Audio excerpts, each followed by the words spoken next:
Now, just a disclaimer for the start of this video, so everyone knows going into it what we're about to see. This is a scrapped concept that Arenanet were working on sometime, at least starting around 2013, for an entirely new world versus world / PvE game type. We can only really speculate how it would work. It's huge though, it's fascinating, and I'd love to show it to you guys. Just do consider everything you're going to see, which is a lot of stuff, is not actually coming into the game. Now, there's some interesting discussion about that, maybe we'll go into shortly, but I do want to make that very, very, very clear. Okay, hello everybody, welcome to another video. A couple of weeks back, I did a video on an unreleased map that would have existed north of Queensdale, or north of Kryta and Divinity's Reach, sort of dealing with areas around the Giant's Basin. It was very interesting. That was quite a barren map, and obviously something they hadn't done very much work on. But I got something very similar for you today. It's actually on a very famous map too for Guild Wars 2. It's on a map called Fortune's Vale. Now, if you don't really know very much about Fortune's Vale, it just so happens a couple of weeks back also, that Shaman did a full feature blog post on this, which you can find the link to in the description. I'm not going to be reading too much of this out for you guys, but he opens by saying, in April 2013, a mysterious map named Fortune's Vale showed up in the DAT file. It was located east of the Borderlands and featured several distinct biomes. Fast forward a few patches later, and the entire map and all assets disappeared without a trace, never to be seen again. And so basically he found a bunch of information from that old client and compiled it together. So here we can see a map of Fortune's Vale. This map is huge, guys. This map is at least double Queensdale, maybe worth 3. It's kind of immense, and the length of this video should serve as some kind of a testament to you guys of just how much there is for us to see here. And not only was this image revealed, which we've known about for a long time, there was also some audio. Now, I'll be playing the audio for you guys too, and that Shaman even managed to find some data streams about various events that would take place on the map. Well, now that Tyria 3D is a thing, and through, let me just tell you, a lot of luck and a lot of searching, we've actually, and an old client, you guys will remember when I did that previous video, I asked you guys to send in some old clients to me, actually have managed to recover the palm file, the collision data for the map, so we can explore it. Before we jump into that though, let's look at the game type itself and speculate as how this will work, because this is unlike anything we've seen in Guild Wars so far, and we've certainly never had a dev statement saying, hey, this is how Fortune's Vale would have worked, but I think we can speculate. Now, here's my idea. What we know is this. There are 3 servers in any world versus world matchup. The map Fortune's Vale has 3 different NPCs to escort, and each of those 3 NPCs offers a slightly different perspective, perhaps, of how we get through this map. This entire map is very linear. You can kind of already see it. Rather than normal Guild Wars 2 maps where you can explore around generally wherever you like, on this map we start in a very specific area and we travel our way through. In fact, that Shaman mocked up an image for me here. Of how it would seem the map flowed. We would start down here in the bottom left, and slowly, with our NPC, we would push up. So it very much seems like each server in a matchup has a certain NPC that they want to escort. We also know from audio that when the event completes, when you get to the very end of the Fortune's Vale with your NPC, they kind of reside in the Vale. So here's how I believe that this worked. Your server's job was to get your NPC from the start of Fortune's Vale to the end. And if you succeeded in doing this, your server then owned the Fortune's Vale and had access to a bunch of different waypoints and outposts and towns throughout the Fortune's Vale to try and defend and stop the other servers from getting their NPCs through the Vale. So you kind of had this idea where you had one defending server who probably gained some perks, some benefits from owning the Vale, just like in Guild Wars 1, you got some benefits for your region owning, say, Heroes Ascent, the Hall of Heroes. Maybe there was even a server-wide message that would get thrown out saying, hey, your server now owns Fortune's Vale, or Tarnished Coast, or some other server owns the Fortune's Vale. And while you're defending against 2 other servers pushing their NPCs. Think about the Obsidian Sanctum that we already have in-game, kind of a long puzzle, linear-ish map with lots of jumping puzzle elements to it, but on a big big scale. And the reason that the defending server cannot stall out forever, cannot always own the Fortune's Veil, is because they're not just against one server, they're against the might of two servers. Two servers who perhaps can fight one another, but it could have been like the enemy of my enemy is my friend kind of scenario. So you're both trying to knock out the existing people in control, but then sabotage one another too, as maybe you come to the end of the map.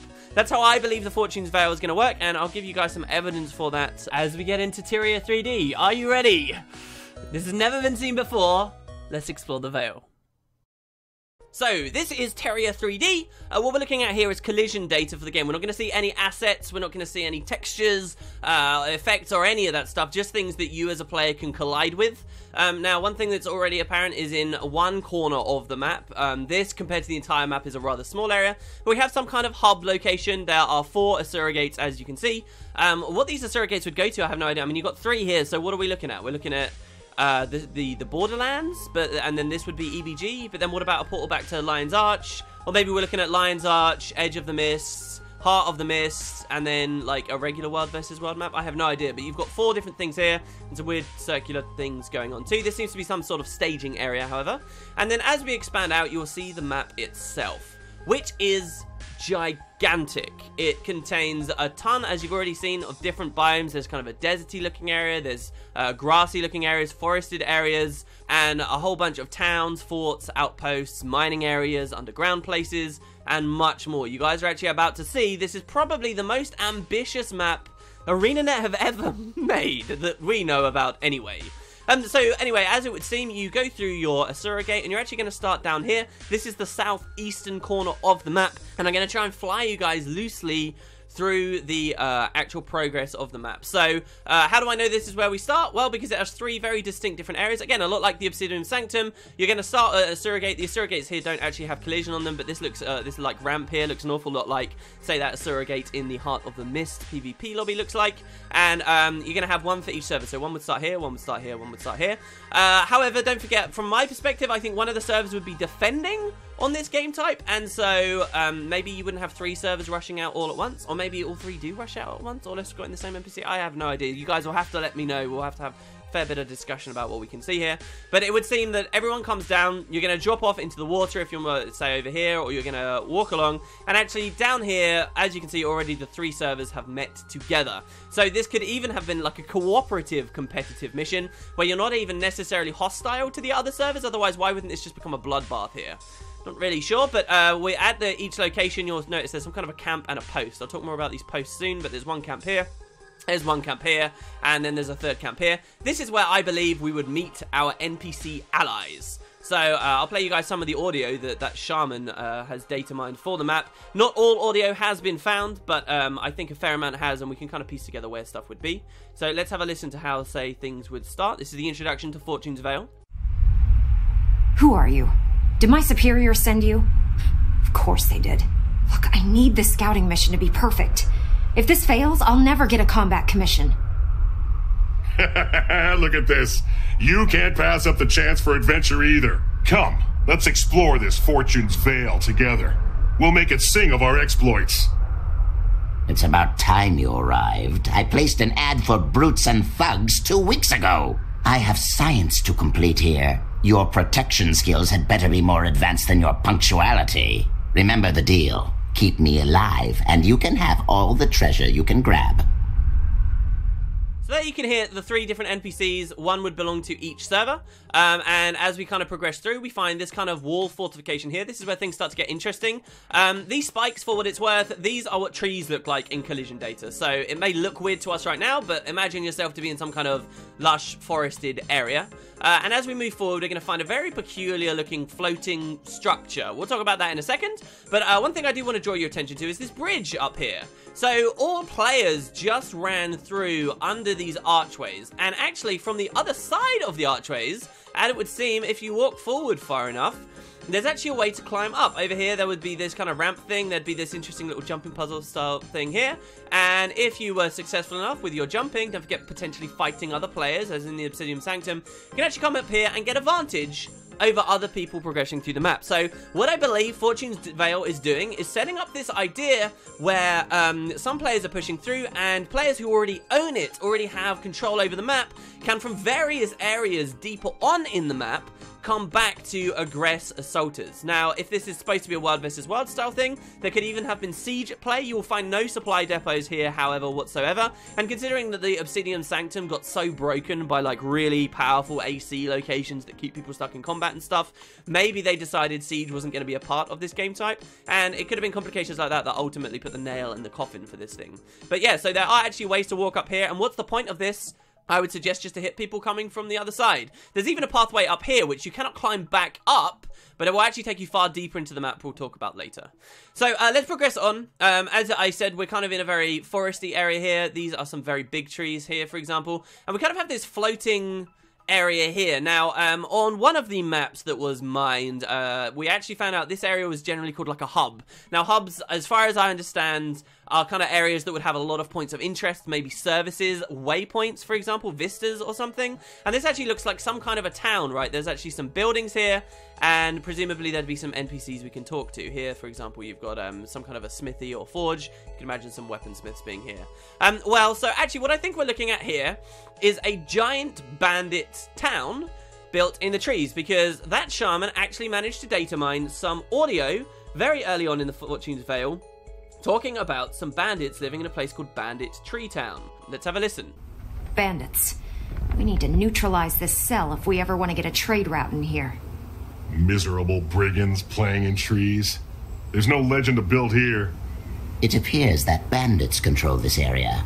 If we control them, we can have safe passage. Well, look what we have here. Such impolite guests. What's your pleasure? Riches? Battle? Find it all in Fortune's Vale. I've got a surprise for you. Here, catch. They're just thieves, and not even good ones. Come on, fight them. You win. This camp is yours. You lucky. All that effort and no new data. The signal's getting stronger this way. You, follow. At least the bandits aren't much of a threat. Let's move on. There's more to explore.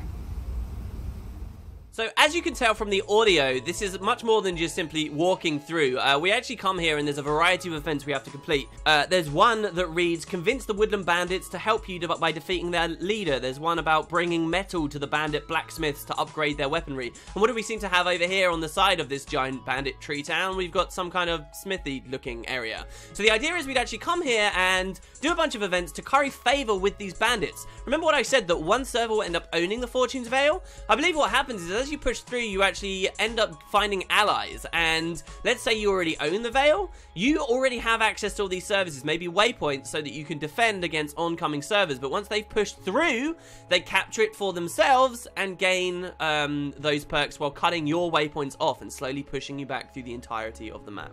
So this is the first general area. This is Bandit Tree Town. You can hear from the audio as well, specifically, the Asura is trying to follow a signal to try and get deeper into the Fortune's Vale. And so why don't we do that? Now, you'll notice the way that the terrain is laid out here. You kind of got a lower ground, and it's only once you've captured this area that you actually gain access to this bridge here that will then take you to this higher plateau and ultimately a cave into the rest of the Vale. So here we go. You're going to come through this kind of cave-looking area here, and when we come out on the other side from the original map, which I'll flash on the screen for you guys, you'll see we're actually now in a deserty area, and things open up an awful lot. Now, I'm not going to do too close of a look at everything on the Vale here. We'll do kind of a loose fly-through, otherwise it would take me a long time. You guys are about to see how immense this map truly is. But basically, we've got some kind of what looks like a harpy nest area, maybe some kind of a bonfire. There's actually some dialogue talking about Skrit in the area, so I'll play that for you guys while we have a look around this next area. This would be the ogre area. Stick close. We're on our own out here. This isn't fog. It's smoke. Someone could be using it for cover. Watch yourselves. Someone's been clever. Smoke pools. Perfect for an ambush. Odd. I thought this was low-lying precipitation, but it's smoke. It's a perfect obfuscation method. There. That fire. Put it out, and we can end the smoke screen. That's their fire. Squeakers can't hide from us. The Skrit. I should have known. What are you waiting for? Wreck their bonfire. The smoke's fading. That should make this easier. We can also see any approaching threats. The skies are clear. Now the spirits will see our victories. Good riddance to those rats. The smoke below should dissipate without that inferno.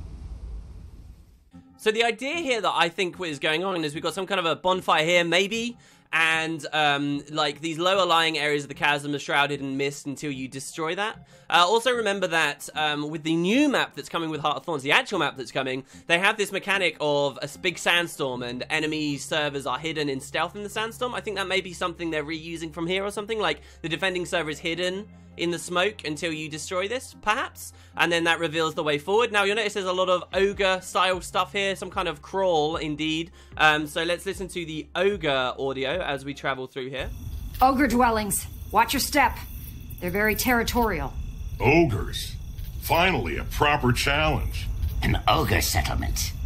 Whoa, they're enslaving their own kind? How brutish. Sandstorm! Stay close and don't get separated. Sand. Sand will not stop me. Will it stop you? Oh, fantastic. Hot and granular pain, right in the optics. And my poor instruments. Bandits, Scrit, and an ogre civil war? Most combat time I've seen in forever. That desert discombobulated my poor instruments. And I've still got sand in my ears. Now, a couple of things that you hear there is they just mentioned the idea of an ogre, Scrit, and bandit civil war. Well, we're in an ogre area right now. We've already talked about some Scrit stuff, and we're quite clearly coming up to a Scrit location here. And there's going to be a bandit fort in a second, too. So I do think we're in the right area, especially considering there's talk of sandstorms, and we know from the original map that that's the kind of area we're in. But once you've progressed through the crawl, we have another one of these posts. I believe these could be maybe like sentries or checkpoints of some kind, areas maybe that waypoints exist. Really have no idea, but we're going to press through into this giant Scrit location. Perhaps this is where their bonfire was, for example, in here. Through a lot of this, by the way, guys, I'm trying to be quite loose with my fly through here, but there are a lot of other pathways constantly all over the place, allowing defending servers to support themselves and find other vantages, right? So, for example, on this cliff all the way up here is a hidden pathway that allows people up onto this ledge here, and again, probably assault people attacking. But, so, we're going to come through this giant Scrit area with lots of upper areas ready for defense, and presumably once we finish whatever event is here, we are going to be able to push through this doorway and come into these deeper areas here, which again seem to have something to do with bandits. Now, not bandits from Bandit Tree Town, but different ones. Here you'll notice this is quite obviously some kind of standard world versus world looking fortress here. There's even extends over onto that cliff up there. Maybe defenders could be patrolling those. And you guys will just see how huge this is. If you feel like it's big already, hold on. So we've got some gates as well here. Perhaps we'd actually have to break through, just like in regular world versus world. Feels kind of standard world versus world here. But once we've managed to progress through the bandit place, we kind of progress into the next area of the map. Now, here's something important that I'd like to point out to you guys. There's kind of a two-way split here. You've got a path on the left, and you've got a path on the right. And what have I said to you guys that I think this map, how this map works? I believe we're going to have one defending server while two aggressing servers are escorting their NPCs at once. So I believe actually one NPC could have gone off on the left direction, while the other NPC goes off on the right direction. Either that, or players have just got free reign to travel wherever they want. You'll find that things aren't really as linear as they seem at first. So here we're actually going to meet a whole bunch of dredge stuff and come into a huge dredge tunnel. So I'll play you guys the audio for the dredge tunnels here. Terrific. Going underground again. Let's just get through here. And this is why I don't like being underground. There's strange things down here. No good comes from under the ground. It's a place for corpses and fearful animals. Ah, good. The signal is improving. Bad news, these are dredge caves. You go first. Invaders! You will not leave this mine! Dredge. There's no way we can make an alliance with them. Expect a fight. Dredge? Did I ever tell you about the time I fought 20 dredge while hungover? Best wedding day ever. Our machinery will crush the decadent. Some champion. Do they pray to the spirit of wrench? They're attacking us with a lemon juicer? If that thing kills me, I'll die of embarrassment. I failed! There's no glory in fighting a machine. Let's go. Oh dear, I broke their precious machine. Oh, my instruments! The readings are off the charts. Everyone, escalate your speed. So there you actually hear quite a lot of dredge dialogue. There's another dredge area we're coming up to in a second, so I think that Shaman may have bundled it all together. But yeah, as you could hear from the dialogue there as well, even the human NPC was talking about how, you know, we can't form an alliance with the dredge. It's like we're coming through trying to form alliances with people, and again, that kind of fits into the idea of owning the Vale. Anyway, on the far side of the dredge tunnel, you saw there's a bunch of jumping puzzly looking stuff here. We actually come up onto a very small plateau with what is quite clearly some kind of Norn homestead, and actually there's two like weird benches here. There's one on the left and there's one on the right, and there was some audio that was mined talking about the idea of choosing, do you want armor or weapons? I'll play you guys the audio just from meeting the Norn rather than the Norn himself speaking, because otherwise we'll be here for too long. Norn. Didn't expect them to have settlements here. Let's see what they know. My kin. I bet they have some epic tales for me. Oh, Norn. Do we have to talk to these ale-soaked braggarts? Oh, all right. So again, just after the Norn area and whatever we'd end up doing here, there's another split in the path. There's one off on the left and there's one on the right. I'm going to take us down on the right. Again, one NPC maybe goes one way and one goes the other. And again, we get another split. But if we look over here on the right, actually, this just takes us back into the desert-y area. And once again, we're looking over the ogres section. And we maybe could even drop down. And if we were defending, maybe contribute, get back into the battle very quickly, even after, say, they flip the Skrit area. But maybe you still own the Norn area, and maybe then you can come up behind people in the dredge tunnels. Who knows? But we'll follow these around. Ultimately, both of these locations, whether you went left or right, will lead to the same area. And this is this giant chasm type area here. This, again, is more dredge. So, you know, there was dialogue saying, oh, we've just gone back underground. I think really what we're seeing here is this is when we go back underground. This is actually a really complicated area too.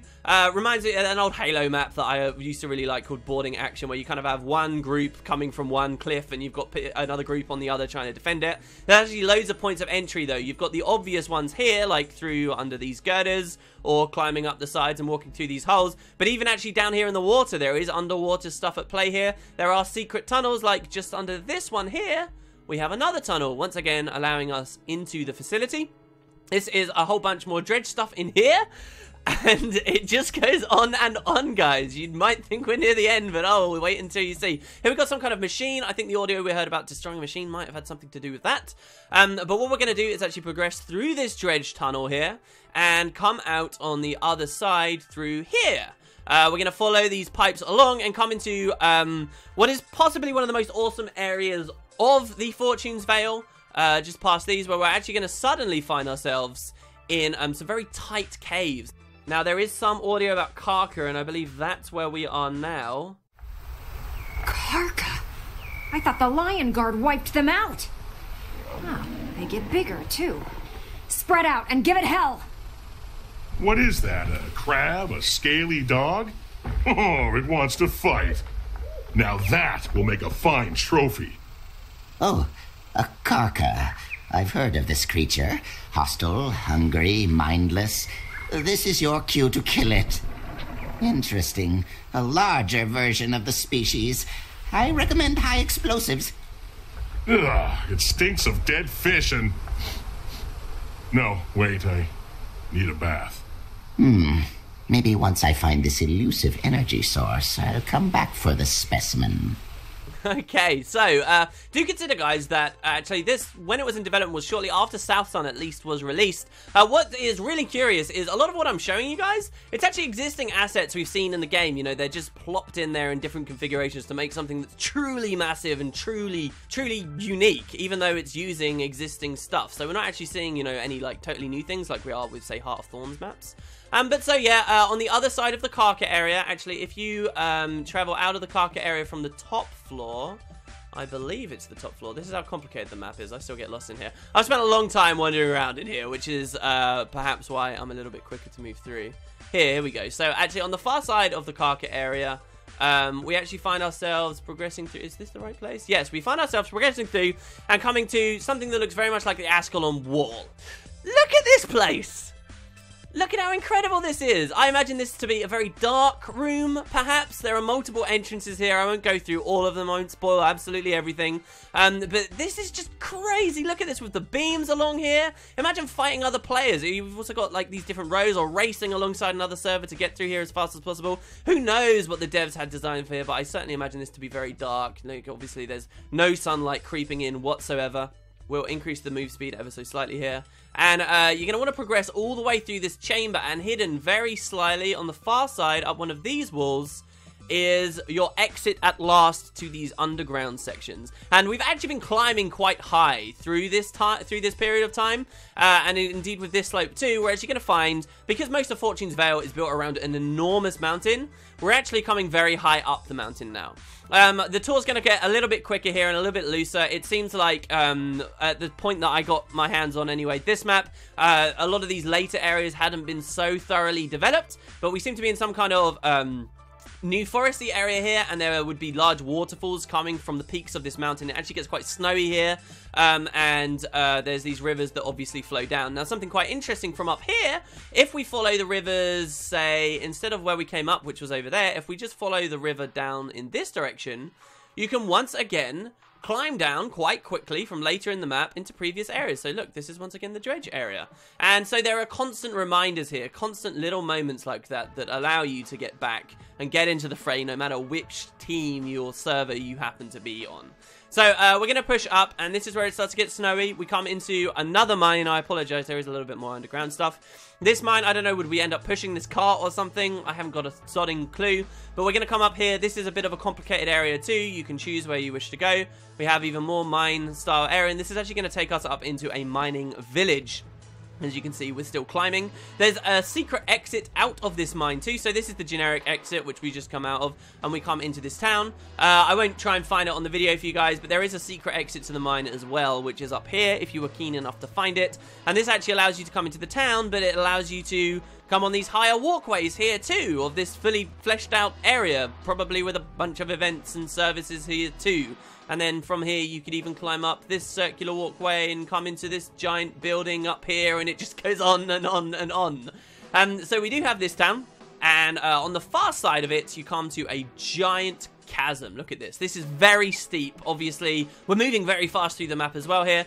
Very steep. Seems to be, that's going to look like a spike pit to us, but again, don't forget that those are trees. And we have this bridge. Now, again, there was mined evidence of an event where there was a giant bridge. Remember that original Guild Wars 2 trailer we saw where the bridge was being destroyed? Well, it seems like they're doing something like that here too. You know, the server have to try and rebuild the bridge, perhaps from materials from the mine in the town, to build it and actually manage to travel their way across. Perhaps a little bit something like what ended up being an Edge of the Mist. I'll play you guys that audio now. Fine. We're building a bridge now. We won't be cut off, and these people won't be trapped. Let's move. A test of wits. A chasm and no way across. Unless we make one. This is the perfect spot for a bridge. So, what are you waiting for? Construct it! So that certainly seems like where we are. For what it's worth, there's a bunch of audio in this town too I'm not going to play for you guys. You can find on Shaman's blog. There will be a link in the description about crazed villagers, and I believe that's probably where this is located. But here's something interesting too. Obviously, the idea is we're just supposed to travel across. Maybe we're supposed to come down and get lumber from the chasm, but there's actual ramps that allow you to walk down. And over here too, if we have a look, we actually find another slope that allows us to go deeper and deeper and deeper, completely off the beaten path. Down here, we're going to take some pretty big drops, take some full damage. We're not going to be able to climb back up. But once we do, we come across over this rockway here, and we're on top of this building. If we drop onto this building, oh look, we're back at the start, guys. We're back here. So that's kind of how this loops back, and this is, again, another one of these little pathways. We'll come back up a bit quicker. This is another one of those little pathways that is obviously through falling, allowing players deeper in the map to come back, while players just starting out won't actually be able to skip forward. So the map gets far more work in progress from this point, but here's the bridge.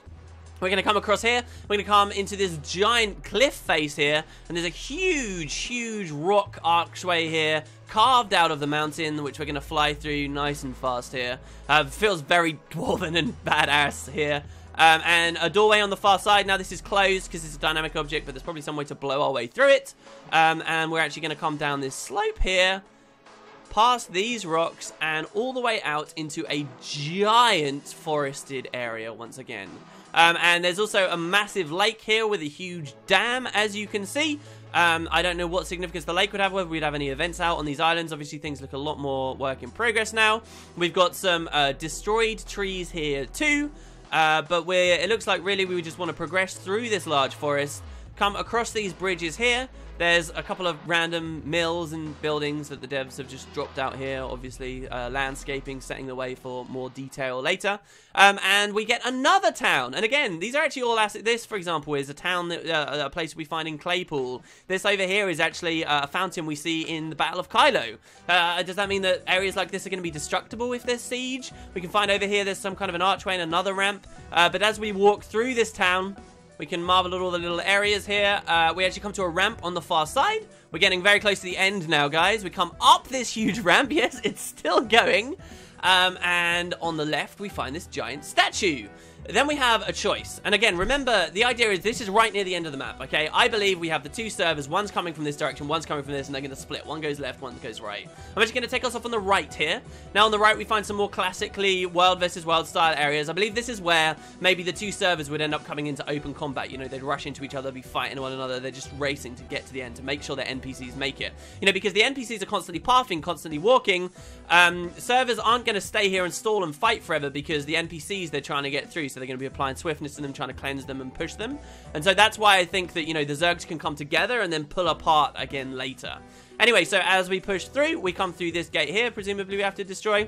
On the right, we find the Queensdale garrison in its entirety here. Who knows how this interacts with things. On the left, we actually find, those of you very old World versus World players might recognize this, what was the old orb mechanic style areas here. We can come up, we can come around this cave at the back. We're actually directly under the enormous mountain in the center of Fortune's Vale right now. But in the middle, we have one big fight in a giant circular chamber that looks a lot like Stone Mist's circular chamber in the center there, or I guess some other keeps perhaps. And here is where I guess the map ends and we claim the Fortune's Vale. Now there are some other little doorways, as with everywhere here. There's tons of like little rooms and places, and actually underneath there's a hidden room too, but I don't know if this is going to be a part of the map. But this is where I believe you claim the Vale, right under the heart of the mountain. And that, guys, that's the map. That's how pretty much I think it works. It's fascinating to me how huge this place is. This area alone looks like a full-sized regular map, and it's only a tiny little section. Look at the work that Arenanet put into this. It's incredible. And of course, it's one thing to be able to look and marvel. I actually think there's a lot of discussion we can do here as well. What do you guys think about this kind of thing? What do you think about the amount of work and effort that has clearly gone into something and then ultimately been fruitless, it seems, for Arenanet? You know, a lot of people complain for a long time, oh, it doesn't seem like Arenanet know what they're doing, oh, they don't even work on the game anymore. You know, you get the complete cynics who say they're not doing anything at all, they're just doing gem store stuff. You know, people who thought there wouldn't ever be an expansion, stuff like that. And then you realize in the background there have been huge works in progress. I feel like I understand this as being a part of just the way that games are developed, and things that, though this map may never come into Guild Wars 2, things they have learned here, they have probably applied to stuff like Edge of the Mist itself, and to stuff like the new Borderlands we're going to be getting. But certainly it's very curious. Do you guys like to see this kind of thing, or are you offended to think that so much has come out and ultimately we haven't managed to be able to play? I'd love to hear your thoughts. Do keep an open mind, though, that they can't just magically drop this in. Some of you out there are obviously going to be like, oh, this looks finished. Why didn't they just give it to us? It was almost done anyway. It's really not that simple. They can't just add another game type that ultimately splits the World versus World community. You know, maybe this worked very well, but ultimately they realized this isn't what World versus Worlders want, and that World versus Worlders wanted their own stuff to be fixed, and regular World versus World gameplay to be improved rather than add what is essentially a new game type. How would it have worked? I'd love to hear any of your thoughts, guys. But this is the Fortune's Vale. Thank you very much for watching. Let me know if you liked the video, and I'll see you next time. I've got a couple more ideas for videos like this, so do stay tuned. I would consider this whole matter as an interesting puzzle, but these bukas are in danger. They'll need my help whether they know it or not. As for you, you have my thanks for getting me here.